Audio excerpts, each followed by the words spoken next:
এই বিষয়টা একটু ক্লিয়ারলি জানতে চাচ্ছি যে আসলে মূলত ঘটনাটা কি ছিল। আসসালামু আলাইকুম। না। আমি আপনাদেরকে প্রথমে ধন্যবাদ জানাচ্ছি যে একটি বিষয় সংবাদ করার পূর্বে আপনারা সেটার বিষয়ে তদন্ত করে অন গ্রাউন্ডে এসে দেখে শুনে জেনে তারপরে সংবাদ প্রকাশ করার জন্য আসছেন। এই জন্য আমি আপনাদেরকে ধন্যবাদ জানাচ্ছি। কারণ অনেক মিডিয়া এটাকে বিভ্রান্তিমূলক প্রচার করেছে, ভুল তথ্য প্রচার করেছে। তো আপনি যে কথা আমার জিজ্ঞেস করলেন যে আমার খেলার সাথী ছিল, হ্যাঁ এটাই সত্য। এই রত্না আক্তার এবং ওর যে প্রথম স্বামী নাজমুল খান, আমরা তিনজনই ঘনিষ্ঠ বন্ধু ছিলাম। এই নাজমুল খান এবং রত্না আক্তার এদের মধ্যেই লাভ ম্যারেজ হয়, যেটার মূল মিডিয়া আমি ছিলাম। আমাদের মধ্যে এত ভালো সম্পর্ক ছিল, বিশেষ করে নাজমুল খান সে ছিল আমার জীবনের সবচেয়ে ঘনিষ্ঠ বন্ধু। দুর্ভাগ্যক্রমে তার হাড়ের সমস্যা ছিল, তার ওপেন হার্ট সার্জারি করতে হয়। সেই ওপেন হার্ট সার্জারি যখন করা হয় তখন সে আমার হাত ধরে এবং এই রত্না হাত ধরে সে আমাদের কাছে ওয়াদা নিয়ে ছাড়ছিল যে ও ওর মনে হয়তো হয়েছিল যে যেহেতু আমার ওপেন সার্জারি হয়েছে আমি আর নাও বাঁচতে পারি। কিন্তু আমরা জিনিসটাকে ওইভাবে এত গুরুত্ব দিয়ে নেই যে ওই সময় কথা বলতেছে অসুস্থতার কারণে। তারপরে সে আমাদেরকে স্বীকৃতি নিয়ে তারপরে ছাড়ছিল যে ওকে বলছিল তুমি অন্য কোথাও বিয়ে বসবে না, আর আমাকে বলছিল যে ওর দায়িত্বটা তুমি নিবে, ও যেন অন্য কোনো জায়গায় না যায়, অন্য কেউ এভাবে আদর করে রাখবে না।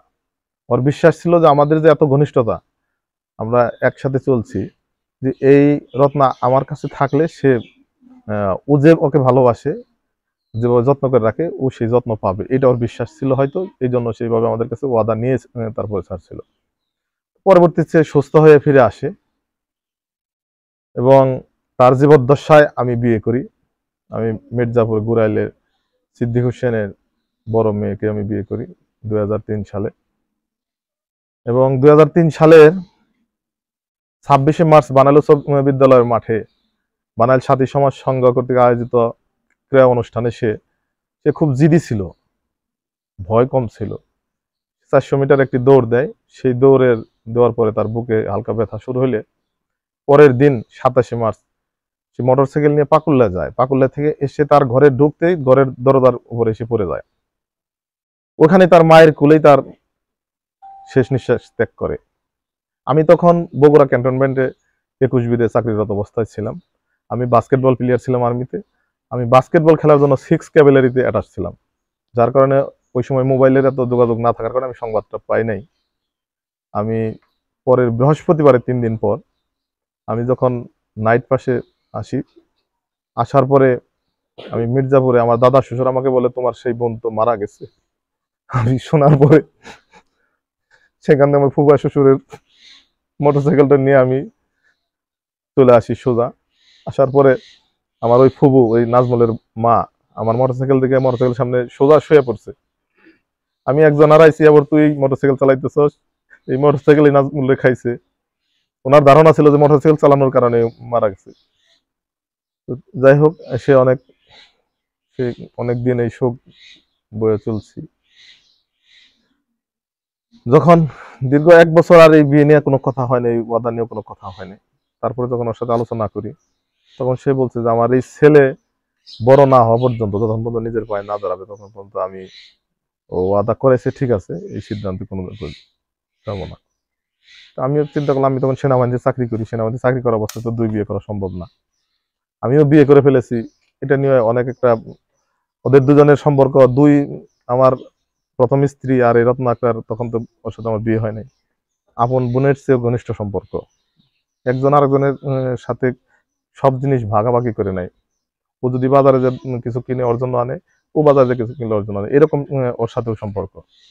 এইভাবে চলতে থাকে। 2012 সালে একবার আমি এটা নিয়ে আলোচনা করি, তখনও সে অস্বীকৃতি জানায় যে না, আমার রাতুল যতদিন পর্যন্ত প্রতিষ্ঠিত না হবে, আমি এই নাজমুলের রেখে যাওয়া এই আমানতটা আমি প্রতিষ্ঠিত না করা পর্যন্ত আমি এই সিদ্ধান্তে যাব না। ও ওয়াদা করিয়ে গেছে, যদি আল্লাহ লিখে থাকে তাহলে শেষ সময় যে শুধু ওয়াদা পালন করার জন্য বিয়ে করব, এরকম কথা বলার পরে আমি আবার স্টপ হয়ে যাই। এর মাঝে আর এই কয়েক বছরের মধ্যে এই বিষয়ে কোনো আলোচনা নেই, কথা হয়নি। আমরা দুজনেই যে জীবনযাপন করছি, চলছি ফিরছি, কথাবার্তা হয়েছে, কিন্তু আমাদের চলাফেরার ভিতরে যে আমাদের বিয়ের কথা আছে, এটা মনে করে ওইরকম কোনো কথাবার্তা আমরা চালচলন করি নাই। ওই আমাদের বন্ধু ছিল, ভালো বন্ধু ছিল, এইভাবেই চলছি যাতে মানুষ কোনো প্রশ্ন তুলতে না পারে, আর কেউ তুলতেও পারে নাই কোনোদিন। তাদের বাড়ির মানুষ যদি যে জিজ্ঞেস করছি রত্না কোথায়, ঘরে শুয়ে থাকলে দেখেছে যে ঘরে। তার এতটা আমাদের উপর বিশ্বস্ত ছিল, কারণ আমাদের কোনো সময় কোনো ফল তারা পায়নি। তো গত বছর জুলাই মাসে আমাদের কথা যখন মিটে গেল, তখন তার সাথে আমার বিয়ে হয়।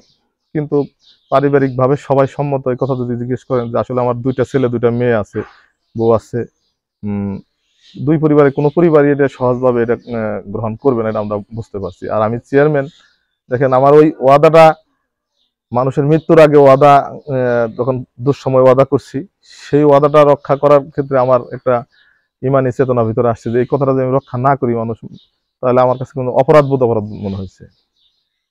তো আমরা বিয়েটা যখন করলাম তখন আমরা এরকম ছিল যে শুধু দায়িত্ব পালনের, ওয়াদা পালন করার জন্য আমরা বিয়ে করলাম, বাকি আমাদের সংসার করতে হবে এরকম কিছু না, এরকম একটা ইয়ে ছিল। কিন্তু একটা পর্যায়ে যখন প্রকাশ হয়ে যায় তখন তো আর আড়াল করার কিছু ছিল না, এটাই হলো বাস্তবতা। এর মাঝখানে আমাদের কোনো প্রকার এরকম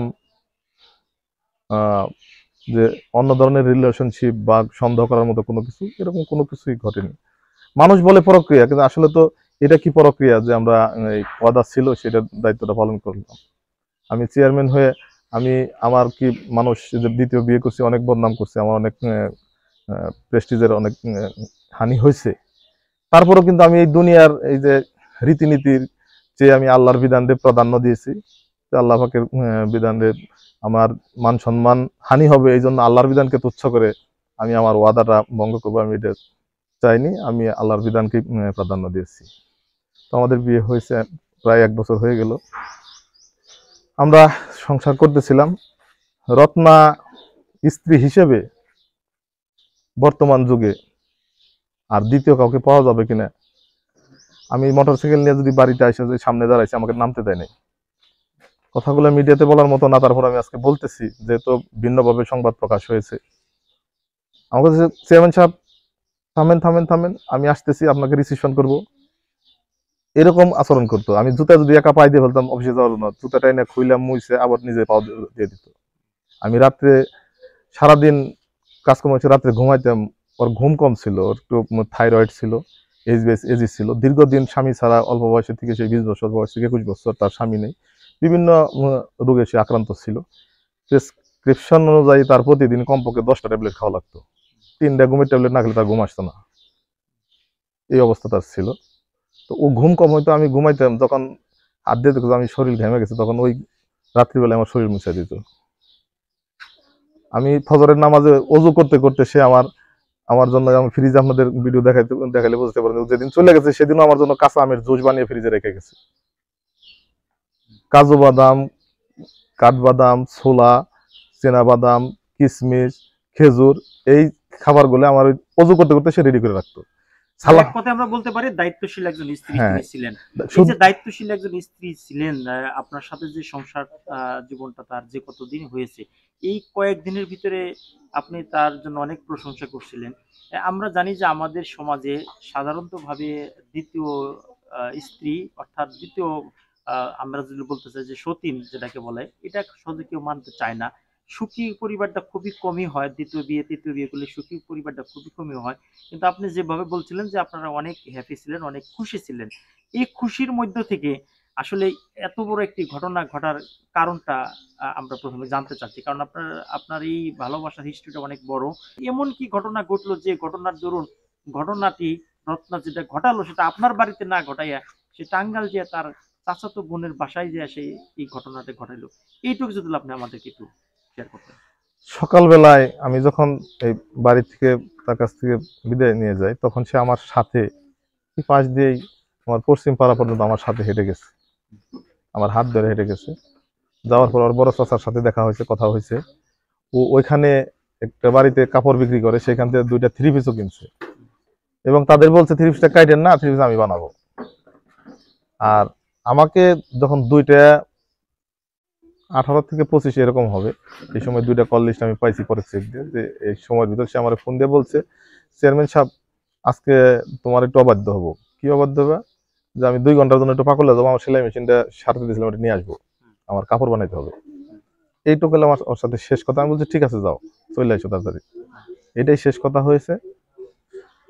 সকালবেলায় তাকে যে আমি বিদায় নিয়ে গেছি, তার মনের চেহারার ভিতরে বা তার চালচলনের ভিতরে এরকম সে অ্যাক্সিডেন্ট করবে এরকম সন্দেহ করার মতো কোনো আমি চিহ্ন পাই নাই। একটা মানুষ যদি এরকম সুসাইড করতে চায় তাহলে তো তার ভিতরে আগে থেকে একটা টেনশন কাজ করার কথা। আমি সেনাবাহিনীতে চাকরি করছি, আমি ইন্টেলিজেন্ট কোর্স করছি, সেই হিসাবে আমি এই জিনিসগুলো আমি বুঝি। আমি একজন ট্রেন সোলজার হিসেবে আমি এটা বুঝি। আমি তার ভিতরে এরকম কোনো সিনড্রোম আমি পাই নাই। এবং সে যদি সুসাইডই করতে যাবে তাহলে আমার জন্য কেন আমের জুস বানিয়ে রেখে যাবে ফ্রিজের ভিতরে? সেই প্রশ্নটা আসছে, আমের জুস যেহেতু সকালবেলা আপনাকে দুপুরবেলায় বানিয়ে রেখে সে কি বলে গেল, যাওয়ার সময় কি বলে গেল? যাওয়ার সময় তো বলছে আমি 2 ঘন্টার জন্য যাচ্ছি পাকুলে, এই সেলাই মেশিনটা আনতে যাচ্ছি, এই কথাই হচ্ছে, তাছাড়া কোনো কথা কেউ গিয়েছিল? না। মা আর ও একা থাকে বাড়িতে। মাকেও একই কথাই বলে গেছে যে আমি বোরকা পরে মারে বলছে আম্মা আমি পাকুলা দিতেছি, আমি সেলাই মেশিনটা নিয়ে আসি, এই কথাটুকু বলে চলে গেছে। এবং যেদিনকে সে সেলাই মেশিনের কথা বলে পাকুল্লা চলে গেল, তারপর টাঙ্গাইল চলে গেল, ওই দিন কি বাড়ির পরিবেশটা কি স্বাভাবিক ছিল? হ্যাঁ, স্বাভাবিক ছিল। আমি তো বললাম যে আমার সাথে আমার হাত ধরে হাইটা ওই পশ্চিম পাড়া পর্যন্ত গেছে, তার চাচার সাথে কথা বললো, আমার আরো লোকজন কোরবানি নিয়ে কথা ছিল, এখানে দাঁড়িয়ে কথা বললো। আমি তার ওইখানে রেখে আমি মির্জাপুর একটা মিটিং ছিল, সেখানে আমি গিয়েছিলাম। তো ওই যে আমাকে ওই যে 2:15 সময় সে ফোন দিয়ে বললো। এরপরে আমি আবার বৃষ্টি কাদার কারণে দেখছেন তো আমাদের রাস্তার কি অবস্থা, আমার মোটরসাইকেলটা ছিল ওই আমার কাউলিপাড়ার বাসায়, কিন্তু আমি রেইনকোট পরে আসলাম, ওটার পকেটে চাবি ছিল। আমি 4টা বা 4:30টার সময় ফোন দিছি যে আমার চাবিটা কি এখানে বাড়িতে আছে কিনা এটা জানার জন্য, কিন্তু ফোন রিসিভ করে নাই। ফোন রিসিভ না করার কারণে আমি হাঁটতে হাঁটতে আসছি।